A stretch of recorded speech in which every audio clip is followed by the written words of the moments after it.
మండు గుండానికి జారిపోతావు కన్ను ముయ్యగానే. అక్కడ అగ్ని ఆరదు, ఆత్మ చావదు.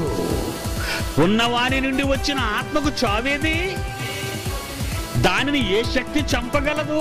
ఉన్నవాని నుండే ప్రకృతి అంతా కలిగిందే, ఉన్నవాని నుండే సర్వము కలిగిందే. ఉన్నవానిని ఏది దహించగలదు? శరీరముతో చేసిన వాటికి తండ్రి, భూమి మీద శరీరముతో చేసిన వాటికి ఈ నరక గుండంలో, అగ్ని గుండంలో, ఈ భయంకరమైన మంటల వలయంలో నేను ఎంతకాలం కాలాలి కన్న తండ్రి అని ఒకవేళ నువ్వు అక్కడ ఏడ్చి గోల పెడితే నీతో చెప్పే మాట ఏంటో తెలుసా? మార్కు సువార్త 9:48. అక్కడ నీకు వినబడే మాట, భూమి మీద ఒకప్పుడు నువ్వు విన్న మాట, అనగా ఈనాడు నువ్వు విన్న ఈ మాటే చచ్చాకగ్ని, నరకమున వారి పురుగు చావదు, అగ్ని ఆరదు.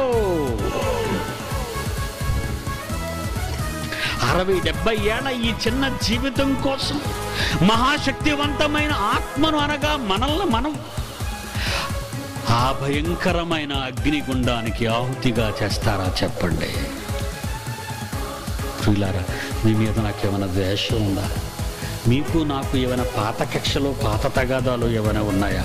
లేవరా.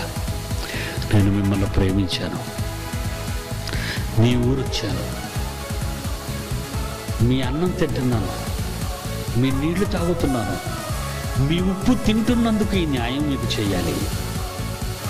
జాగ్రత్త.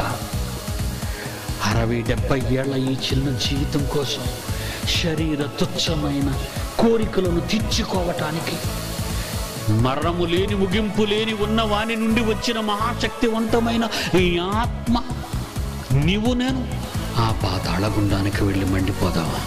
వద్దండి, వద్దు.